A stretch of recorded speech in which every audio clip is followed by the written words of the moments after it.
안녕하세요. 오늘은 도저히 말할 수 없는 비밀을 안고 살아가는 한 남자의 충격적인 사연을 들려드리려고 합니다. 이 사연의 주인공은 자신의 형수와 금지된 사랑에 빠지면서 인생이 송두리째 흔들리게 되는데요. 도덕과 욕망 사이에서 갈등하는 모습과 걷잡을 수 없는 사건들이 이어집니다. 과연 이 관계의 끝은 어디로 향하게 될까요? 지금부터 이야기를 시작하겠습니다. 나는 올해 35, 결혼은 하지 않았지만 어느 정도 안정적인 직장과 자유로운 생활을 누리고 있었다. 형은 나보다 6살 많았고 몇 년 전 멋진 여자를 만나 결혼했다. 그 여자가 바로 형수, 유진이었다. 형수는 첫 만남부터 눈길을 사로잡았다. 긴 머리카락과 도도한 분위기, 그리고 어떤 남자라도 한 번쯤 쳐다볼 법한 우아한 몸매를 가진 여자였다. 시간이 지나면서 형수와 나는 자연스럽게 가까워졌다. 명절 때나 가족 모임에서 자주 마주쳤고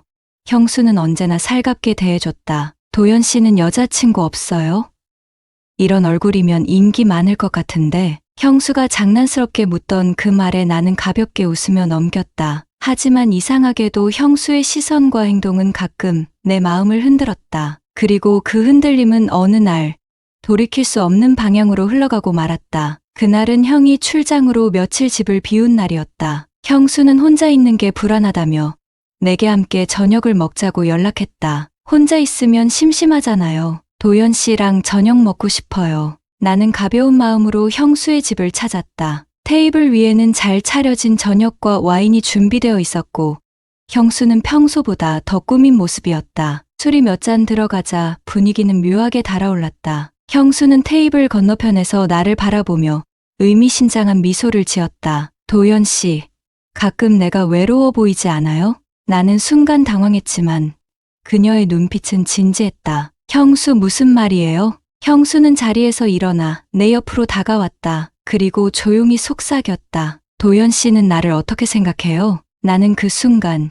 이 상황이 위험하다는 걸 알았지만 몸이 움직이지 않았다. 형수의 손이 내 어깨에 닿았고 그녀의 향기가 코끝을 스쳤다. 형수 이러면 안 돼요. 하지만 형수는 내 입술을 막아버렸다. 하지 마요. 나도 외로워요. 그렇게 우리는 선을 넘어버렸다. 형수가 내 옷을 천천히 벗기며 손끝을 따라오던 떨림. 그녀의 입술과 피부가 닿는 순간 그날 밤은 너무도 뜨겁고 위험했다. 하지만 동시에 나는 이 모든 게 끝장날 수 있다는 두려움을 느끼고 있었다. 다음 날 아침, 형수는 내 옆에서 천천히 몸을 일으켰다. 그리고 조용히 내 손을 잡았다. 도연 씨, 후회해요? 나는 그녀를 바라보며 고개를 저었다. 아니요. 하지만 이건 너무 위험해요. 형수는 씁쓸하게 웃었다. 나도 알아요. 하지만 이젠 돌이킬 수 없어요. 그날 이후 우리는 몰래 관계를 이어갔다. 형이 없는 시간마다 우리는 서로를 탐했고 욕망에 휩싸여 이성은 점점 무너져갔다. 하지만 불안감도 점점 커져갔다. 형이 출장에서 돌아온 날, 형수는 내게 전화를 걸었다. 도연 씨, 형이 오늘 집에 와요. 우리 당분간 만나지 말아요. 나는 형수를 잊으려 노력했지만 그녀의 손길과 숨결이 떠오를 때마다 미쳐버릴 것 같았다. 그리고 얼마 지나지 않아 형수에게서 한 통의 메시지가 도착했다. 도연 씨, 나 문제가 생겼어요. 우리 아이가 생긴 것 같아요. 나는 그 메시지를 보고 핸드폰을 떨어뜨렸다. 머릿속이 새하얗게 변하고 심장은 미친 듯이 뛰었다. 형수의 메시지를 본 순간 내 손에서 핸드폰이 미끄러져 바닥에 떨어졌다. 도연 씨, 나 문제가 생겼어요. 우리 아이가 생긴 것 같아요. 심장이 미친 듯이 뛰었다. 나는 손을 떨며 다시 메시지를 확인했지만 글자는 변하지 않았다. 아이? 말도 안 돼. 이건 장난일 거야. 하지만 형수의 메시지에는 장난이라고 하기엔 너무 진지한 불안함이 묻어 있었다. 나는 곧바로 형수에게 전화를 걸었다. 신호음이 길게 울리더니 그녀의 떨리는 목소리가 들려왔다. 도연 씨, 형수, 이게 무슨 말이에요? 아이가 생겼다니 어떻게 그런 일이? 형수는 울먹이는 목소리로 말했다. 나도 믿기지 않아요. 며칠 전부터 몸이 이상해서 검사를 해봤는데 2줄이 나왔어요. 나는 숨이 턱 막혀왔다. 그럼 형한테는 아직 아무 말도 안 했어요. 하지만 시간이 지나면 다 들킬 거예요. 어떻게 해요, 도연 씨? 나는 머리를 감싸 쥐었다. 도망칠 수도 없고 인정할 수도 없다. 며칠 동안 나는 형수의 연락을 피했다. 하지만 그녀의 상황을 외면할 수만은 없었다. 결국 우리는 다시 만났다. 형수는 창백한 얼굴로 나를 바라보며 말했다. 우리 이 아이 어떻게 할 거예요? 나는 그녀의 손을 잡으려 했지만 그녀는 피했다. 나 혼자서라도 키울 거예요. 도연 씨가 책임질 수 없다면 나 혼자라도. 그녀의 단호한 말에 나는 더 이상 회피할 수 없었다. 아니, 내가 책임질게. 형수. 아니, 유진아. 내가 무슨 일이 있어도 책임질게. 하지만 우리는 이미 돌이킬 수 없는 길을 걷고 있었다. 그날 이후로 형수는 더 조심스러워졌다. 형의 눈치를 보면서도 나와 몰래 연락을 주고받았다. 하지만 그런 조심스러움도 오래가지는 못했다. 어느 날 형이 집으로 일찍 돌아오면서 상황은 완전히 바뀌고 말았다. 형수와 나는 늘 그렇듯 형이 출장 중일 때 형수의 집에서 몰래 만났다. 하지만 그날 형은 일정을 앞당겨 예고 없이 돌아왔다. 나는 형수의 집 안에 있었고 문이 열리는 소리에 심장이 덜컥 내려앉았다. 유진아, 나왔어. 형의 목소리가 들려왔다. 형수는 창백한 얼굴로 나를 바라봤다. 어떻게 형이 왔어? 나는 급히 옷을 챙겨 입고 안방 화장실에 숨었다. 형은 집안을 둘러보며 말했다. 뭐야? 집에 냄새가 왜 이래? 누구 왔었어? 형수는 당황한 얼굴로 웃으며 대답했다. 아니, 그냥 집 정리하느라 환기 좀 시켰어. 형은 이상한 낌새를 느낀 듯 집안을 둘러보기 시작했다. 나는 화장실 안에서 숨을 죽였지만 식은땀이 흐르며 손이 떨렸다. 형이 문을 열고 들어올까봐 숨소리마저 참아야 했다. 다행히 형은 방을 대충 둘러본 뒤 옷을 갈아입으러 들어갔다. 그 틈을 타 나는 형수의 신호를 받아 재빨리 뒷문으로 빠져나왔다. 하지만 그날 이후 형의 의심은 점점 깊어져 갔다. 며칠 후 형이 내게 전화를 걸었다. 도연아, 요즘 유진이 이상해. 너 혹시 무슨 일 있는지 알아? 나는 당황해서 말을 더듬었다. 아니, 형수가 왜? 몰라. 자꾸 뭔가 숨기고 있는 것 같아. 너 혹시 유진이랑 연락한 적 있냐? 나는 거짓말을 했다. 연락한 적 없어. 그냥 명절 때 봤던 게 마지막이야. 형은 잠시 침묵하다가 말했다. 그래? 근데 왜 너 번호로 문자 온 게 있더라? 나는 핸드폰을 떨어뜨릴 뻔했다. 형은 이미 의심을 시작했다. 나는 형수에게 전화를 걸어 상황을 전했다. 형이 의심하기 시작했어. 이러다가 다 들키면. 형수는 울먹였다. 그럼 우리 어떡해요? 아이는 우리 아이는요? 나는 벽을 주먹으로 내리쳤다. 내가 어떻게든 막을게. 형이 모르게 해야 해. 하지만 이미 상황은 걷잡을 수 없이 흘러가고 있었다. 며칠 후 형은 직접 나를 찾아왔다. 도연아, 솔직히 말해. 너랑 유진이 뭐 있는 거지? 나는 형의 눈을 똑바로 바라볼 수 없었다. 형, 그런 거 아니야. 진짜 아니야. 하지만 형은 이미 눈빛이 달랐다. 너 거짓말하지 마. 나한테 솔직히 말 안 하면 내가 다 뒤져볼 거야. 그 순간 형의 핸드폰이 울렸다. 그 화면에는 형수가 보낸 메시지가 떠 있었다. 도연 씨, 나 너무 불안해요. 우리 어떡해요? 형은 핸드폰을 바라보다가 천천히 고개를 들었다. 이게 뭐야? 형이 핸드폰 화면을 내게 들이밀며 말했다. 이게 뭐야? 내가 유진이랑 문자 주고받은 거야? 나는 심장이 쿵 내려앉았다. 모든 것이 끝난 것 같았다. 형, 그건 그냥. 형의 눈빛은 이미 날카로웠다. 솔직히 말해. 너랑 유진이 무슨 사이야? 나는 더 이상 거짓말할 수 없었다. 하지만 입 밖으로 꺼내기에는 두려움이 앞섰다. 그 순간 형의 핸드폰이 다시 울렸다. 이번에도 형수가 보낸 메시지였다. 도연 씨, 형이 알게 된 것 같아요. 우리 어떡해요? 형은 메시지를 확인하더니 핸드폰을 꽉 쥐고 말했다. 유진이랑 도대체 무슨 짓을 한 거야? 나는 숨을 깊게 내쉬며 어렵게 입을 열었다. 형, 미안해, 정말 미안해. 그 말이 끝나자마자 형은 내 멱살을 잡아채며 소리쳤다. 미안. 너 같은 게 내 동생이야? 내 아내랑 이런 짓을 하고도 미안하단 말밖에 못해. 형은 주먹을 날렸고 나는 바닥에 쓰러졌다. 형은 계속해서 소리쳤다. 대체 언제부터야?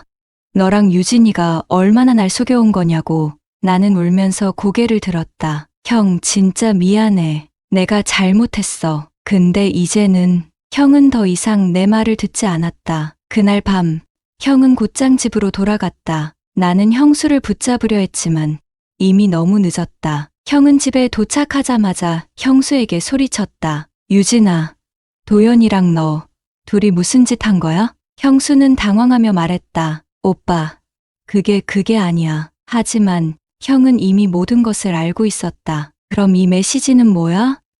너 도연이랑 이렇게 문자 주고받은 거 다 봤어. 형수는 눈물을 흘리며 무릎을 꿇었다. 오빠 미안해. 정말 미안해. 형은 분노를 참지 못하고 집을 나섰다. 그리고 그날 이후 형과 형수의 관계는 돌이킬 수 없게 변해버렸다. 며칠 뒤 형이 나를 찾아왔다. 하지만 이번에는 분노가 아닌 차가운 눈빛이었다. 너도 이제 내 동생 아니다. 너랑 유진이는 끝났어. 나 이혼할 거니까 너희 둘 다 내 눈앞에서 사라져. 나는 그 말을 잊지 못했다. 형은 한숨을 쉬며 덧붙였다. 유진이가 임신했다는 거 알았어. 그 아이, 내 아이지? 나는 아무 대답도 할 수 없었다. 형은 마지막으로 내게 말했다. 그 아이가 내 아이면 평생 그 죗값 치르면서 살아. 하지만 다시는 내 앞에 나타나지 마. 형은 그렇게 말하고 돌아섰다. 나는 그 자리에서 주저앉아 눈물을 흘렸다. 형수와 나는 더 이상 연락할 수 없었다. 하지만 얼마 뒤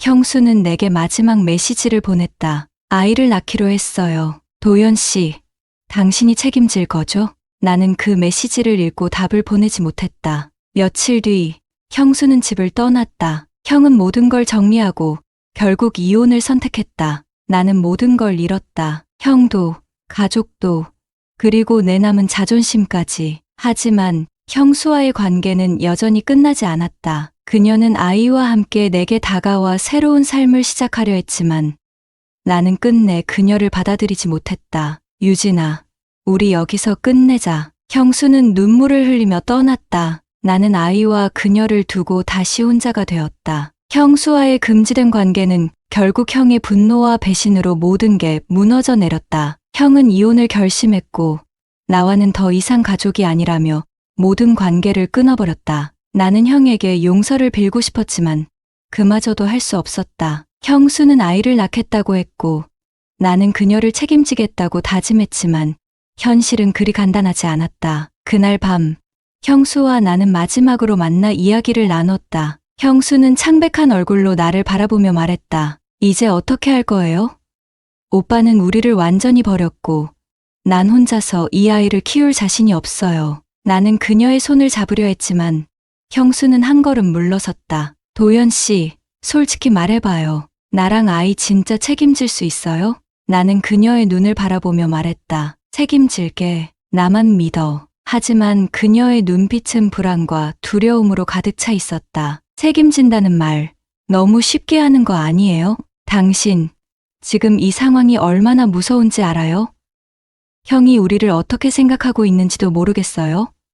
우리 이제 어디로 가야 해요? 나는 형수의 손을 꼭 잡았다. 도망치지 않을게. 우리 함께 살자. 내가 다 감당할 거야. 형수는 눈물을 흘리며 내 품에 안겼다. 그 순간만큼은 그녀를 지킬 수 있을 것 같았지만 현실은 점점 더 잔인하게 다가왔다. 며칠 뒤 형수가 나에게 전화를 걸었다. 그녀의 목소리는 떨리고 있었다. 도연 씨, 형이 나 찾아왔어요. 나는 숨이 멎는 것 같았다. 형이 뭐라고 했어? 괜찮아? 아니, 형이 내가 아이를 낳는다면 끝까지 쫓아다니면서 내 인생 망치겠대요. 나는 분노에 차서 말했다. 그 사람, 그렇게까지 할 수 없어. 형은 너한테 그럴 자격 없어. 하지만 형수는 울면서 말했다. 오빠는 이제 내가 세상에서 제일 미운 사람이래요. 너도 똑같다면서 2번 다시 용서하지 않겠다고 했어요. 나는 형을 찾아가 이야기를 해보려고 했지만 형은 내 얼굴을 보자마자 문을 닫아버렸다. 문 열어봐. 형, 나 얘기 좀 하자. 형은 문 너머에서 차갑게 말했다. 너랑 할 얘기 없어. 다시는 내 앞에 나타나지 말랬잖아. 나는 문 앞에 주저앉아 한참을 울었다. 형과의 관계가 이렇게 끝나버릴 줄은 몰랐다. 그날 밤, 나는 형수의 집을 찾았다. 형수는 한참 동안 울고 있었다. 도연 씨, 나 너무 무서워요. 이 아이를 키울 수 있을까?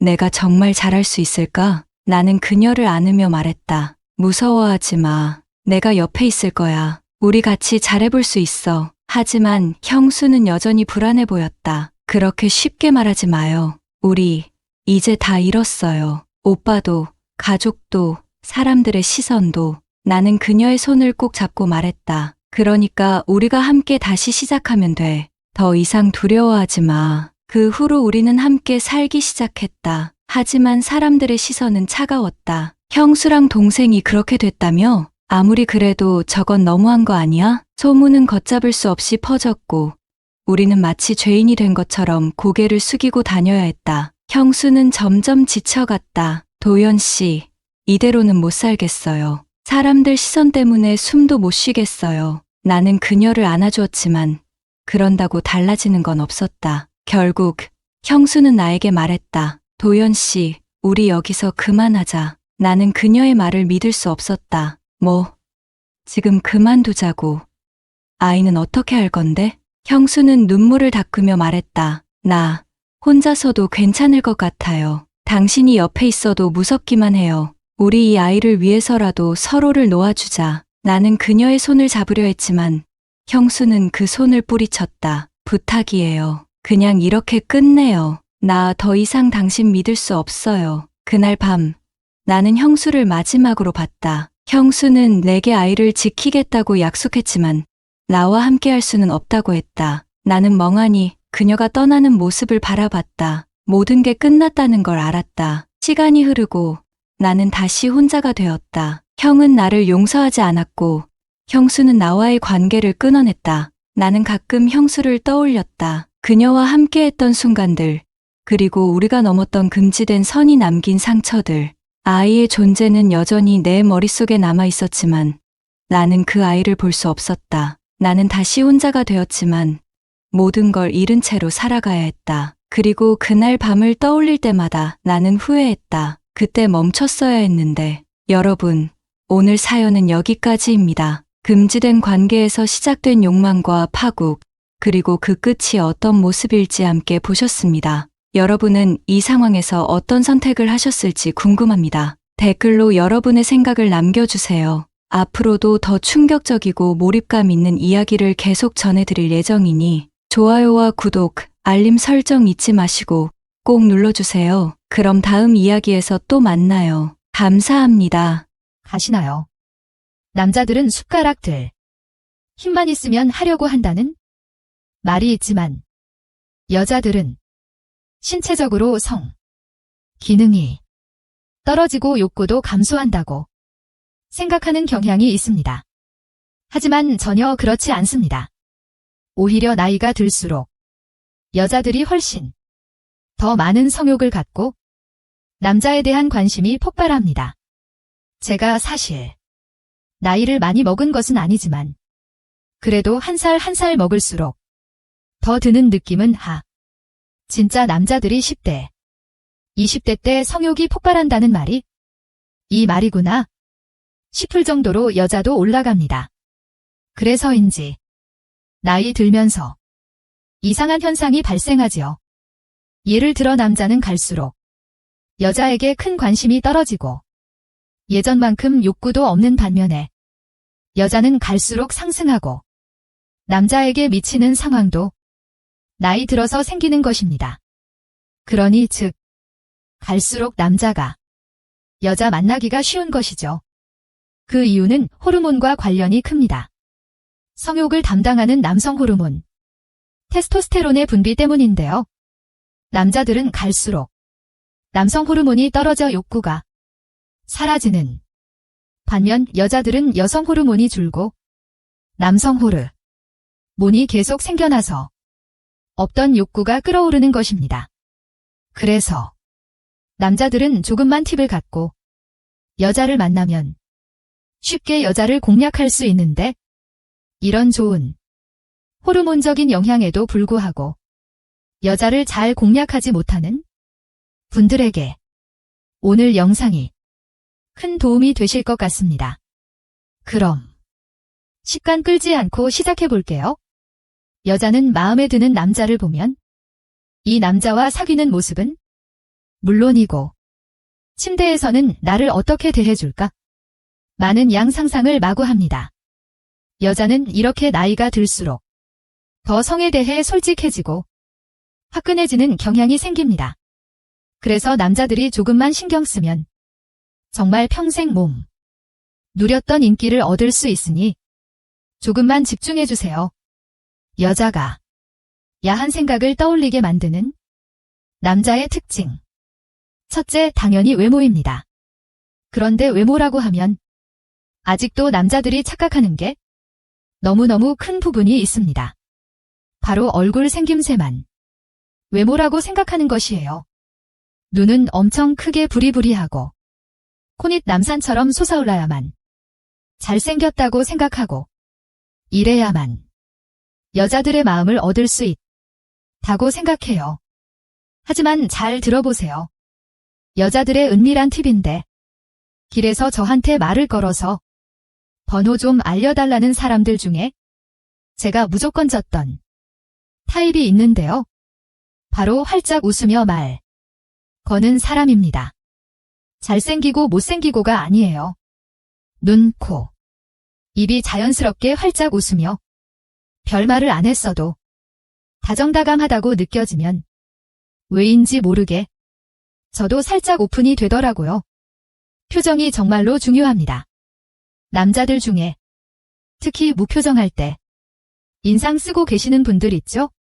그러면 좋아해서 쳐다보던 여자들도 다 떨어져 갑니다.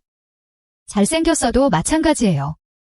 아무리 잘생겼어도 여자들은 나에게 다정할 것 같지 않은 남자에게는 지레 겁먹고 마음을 접는 그런 쫄보 같은 면이 있어요. 그러니 진짜 표정에 신경 써보세요. 카페에 앉아서 차 한 잔 마실 때도 자기 얼굴을 한 번씩 살펴보세요.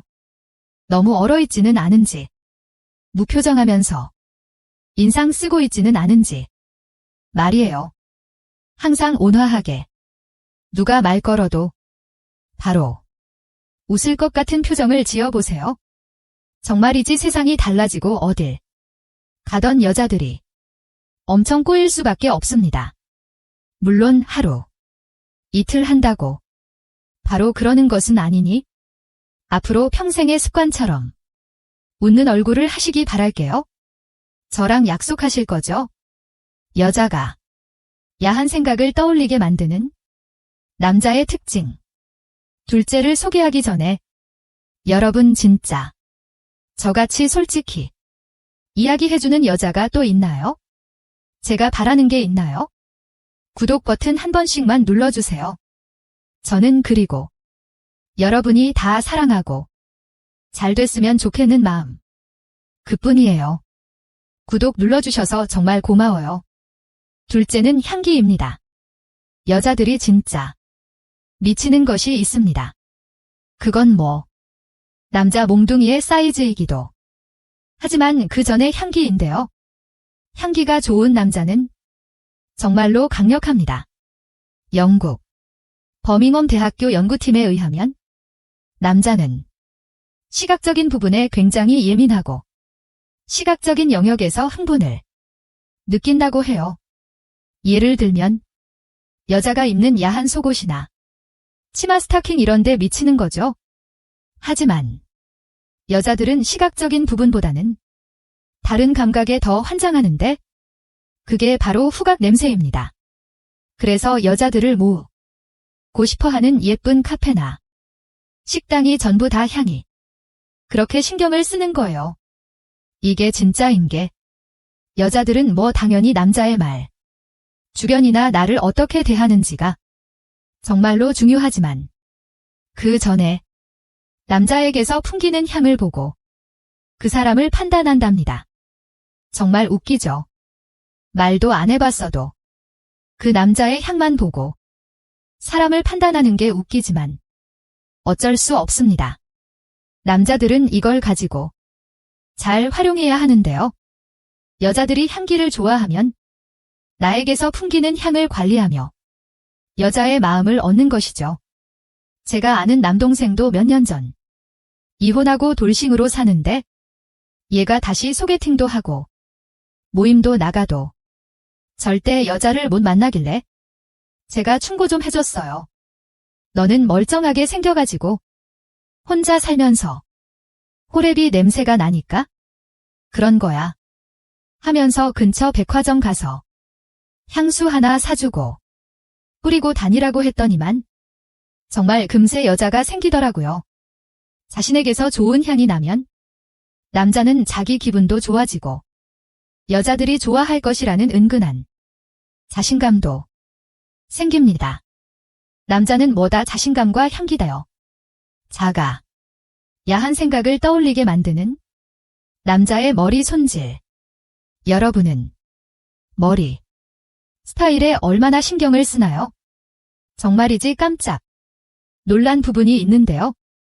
제가 예전에 미용실을 갔더니 중년 남자가 와서 그냥 하던 대로 정리해 달라고 하더라고요. 그러고 바로 핸드폰을 보거나 자 버리던데 그러면 절대 안 됩니다. 왜냐면 머리야말로 정말 그 사람을 잘 나타내는 중요한 요소이기 때문이에요. 물론 제가 머리를 이렇게 하세요? 저렇게 하세요? 그렇게 말할 수는 없어요. 왜냐하면 자기 얼굴형과 맞는 스타일이 있기 때문이에요. 제가 보니 남자들은 대체로 짧은 머리가 잘 어울리기는 하지만 얼굴이 긴 스타일이나 얼굴이 동그란 스타일이나 다 다르더라고요. 그러면 어떻게 해야 하냐고요? 바로 미용사에게 세세히 물어보는 것입니다. 세세히 답해주는 친절한 미용사를 찾는 것이 먼저이긴 하지만 내 얼굴 스타일에 맞는 머리를 맞게 관리해주는 미용실을 지정해서 그분에게 스타일 관리를 받으세요. 그냥 머리 말리기 귀찮고 또 나이 먹었다고 해서 머리를 대충대충 하고 다니지 마세요. 여자들은 그 남자에게서 풍기는 분위기를 보고 그 사람에게 설레는데요. 머리가 정말로 중요한 영역입니다. 굳이 비싼 미용실을 가지 않아도 돼요. 미용실은 또 여자만 가는 게 아니니 부끄러워하지 말고 조금만 신경 써보세요. 아마 신경은 조금 썼지만 인생이나 인간관계는 많이 달라질 거예요. 아셨죠? 어떠신가요? 여러분이 여자를 만날 때 말하기도 전에 여자의 마음을 얻고 시작하는 방법에 대해 정말 진심으로 알려드렸는데요. 연애를 쉬고 계셨던 분들이나 어떤 사정으로 인해 연애를 하지 않았던 분들, 이제는 많이들 사랑하셨으면 저는 그걸로 더 바랄 것이 없습니다. 이 영상을 시청하시는 모든 분들이 항상 사랑이 가득하고 행복한 나날들 보내시길 바랍니다. 한 번씩 꼭 부탁드려요. 다음에도 재미있고 건강하면서 야릇 탄성 이야기로 돌아오겠습니다. 감사합니다. 여러분은 여자들의 성욕이 몇 살까지 있다고 생각하시나요? 남자들은 숟가락들 힘만 있으면 하려고 한다는 말이 있지만